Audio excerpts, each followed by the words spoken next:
Hey guys, and welcome to the very first anniversary of the Let's Make Hybrid series.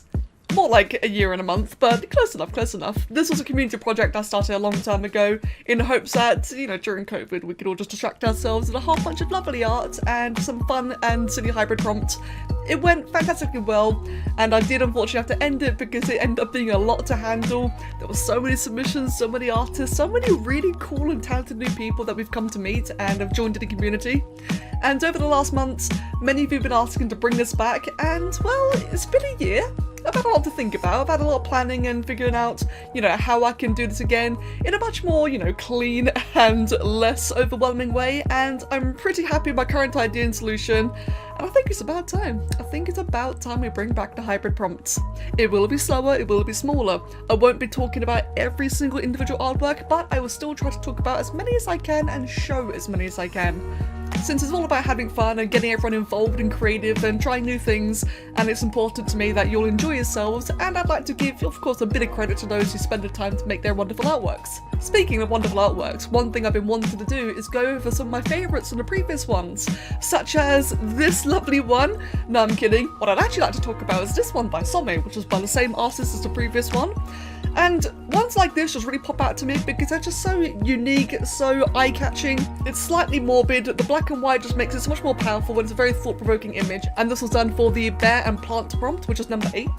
Another amazing piece I'd like to go back and talk about is the Komodo Orca by Lady. This again is another very striking piece. I think it's incredible how she's just done the lighting in the eyes, the bubbles, and just a little bit of subtle motion that isn't too overbearing, too blurry, but still you can sense the movement. You can sense a thrashing creature. It's so powerful, it's so vivid, and I love all the attention to details, such as the subtle markings on the face and body. Another incredible piece that we saw before was the Professional Bone Crusher by Enzel. This was for the Vulture and Scorpion prompt, and it goes to show how not all the creatures have to be creatures. Even as humanoids such as this one, they just look so badass, so unique, and it's such a really cool and impressive mixture of parts and ideas, not to mention the coloration and the facial expression. One of my absolute favourites here is a blue-orange Thresher Shaguana by Orloki, and this is for the Shark and Lizard prompt, number 9. This is the kind of piece I can imagine coming across if I tried to Google, say, like dragon or griffin or whatever cool fantasy creature. You go to Google, you see the giant gallery full of all sorts of different amazing artworks and artists, all very professional, very striking looking.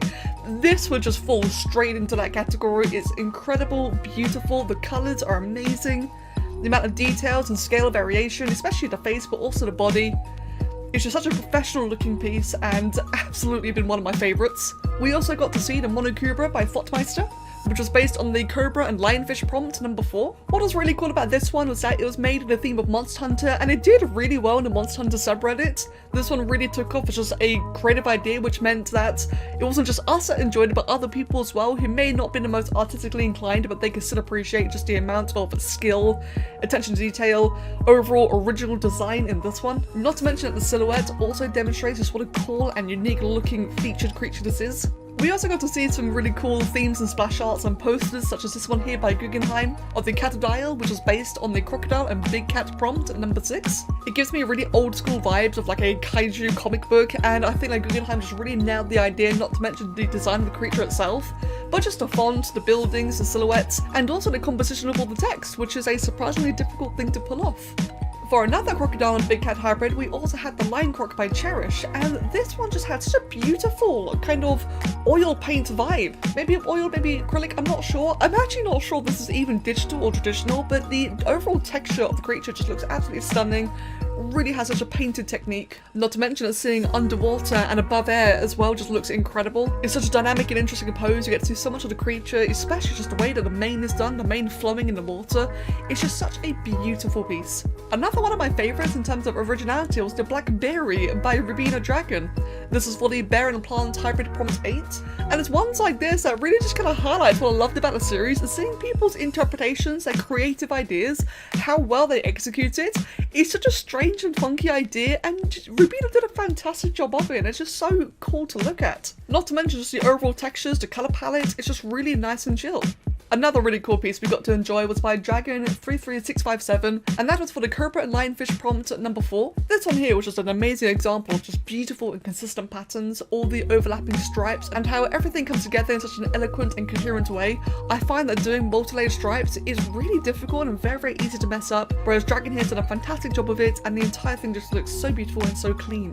Another one of my favourite pieces was the Crocodile Chinese Guardian Lion by Orloki, which was also from the Crocodile and Big Cat prompt number 6. If we were to compare this one to the previous one we've seen by Loki, which was the Shark and Lizards, the two look so incredibly different in terms of just overall style, execution, outlining, colours, atmosphere, background. They're both just so distinctly different that it's really impressive to see Loki just nail it in 2 different scenarios. And it really speaks volumes to how she's been trying new things throughout the series, different techniques, different ideas. With the Guardian Lion here, just the way all the scales are highlighted, all the bump mapping, all little subtle shadows and specks of light. Not to mention the ghostly atmosphere just looks so beautiful. And the idea of combining this crocodile cat into a Chinese Guardian Lion is very creative. Speaking of different styles, we have this one here by Firely, which was named Somewhere in a Fantasy World, and this one was based on the Seahorse and Moth prompt number 7. This one kind of reminds me of really old school paintings such as Pointillism, plus the background also gives you a bit of a Picasso vibe, Starry Night, and I think that knowing that Firely does, these more pixelated kind of drawings, this one just came out so beautifully, so vibrant, so colourful, and just remarkably detailed. Another one of my favourites that we got to enjoy last time was the Monster Kaiju by Gugenheim. This just looks like something you'd see as promo art for a movie or a game. This one just screams badass, professional, the lighting, the shadows, all the individual details, features, everything's been given meticulous detail, and like I said, this really looks like something that would be a promotional artwork. Not to mention the action pose as well, which is so striking.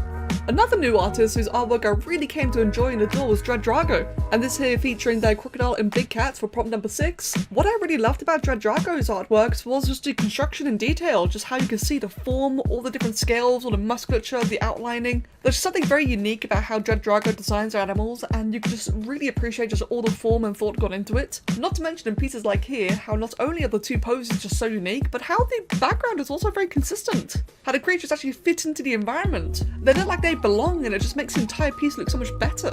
And one thing I've really come to realise is that the Crocodile and Big Cat prompt really was a big hit for everyone, especially here for Coolcrow. This one here just has such a sweet and very, very different style, whereas a lot of other people have gone for like big, badass, detailed things. Coolcrow here went for a bit more of a simplified version, just her own idea, and she nailed it. This Pink Panther Crocodile just looks beautiful, it just looks clean, unique, original. I'd say making it pink as well was a very brave choice, and it just made it stand out all the more. Also the Gharial Jaws as well was, again, a very risky and really cool touch, and just such a great example of just trying and experimenting new things.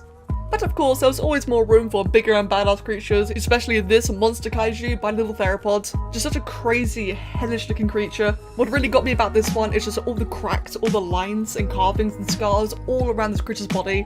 The face, the horns, the arms, the wings. Just a sheer attention to detail when it came to the lighting direction consistently along this entire creature is something to be admired alone. And for our final example of just a really cool and varied artworks we got to see last time, we have this Pokemon fusion by Shunky. The Pokemon being Charizard X and Garchomp. And this here is a really great example that whatever the hybrid ideas you may have, it doesn't have to be some incredibly unique and original, inspired idea. If you want to do Pokemon, do Pokemon. If you want to do anything based on any of your favourite games or movies, do it. At the end of the day, the entire purpose of the promise was for you guys to have fun and just be inspired and try new things. And judging by just a really badass posing, really cool lighting, especially the flames on the tail and breath here, I think it's clear to say that Shunky also enjoyed this one. And that ends our showcase of some of the ones that I really liked from last time. Now, of course, there are literally hundreds more that I could have spoken about.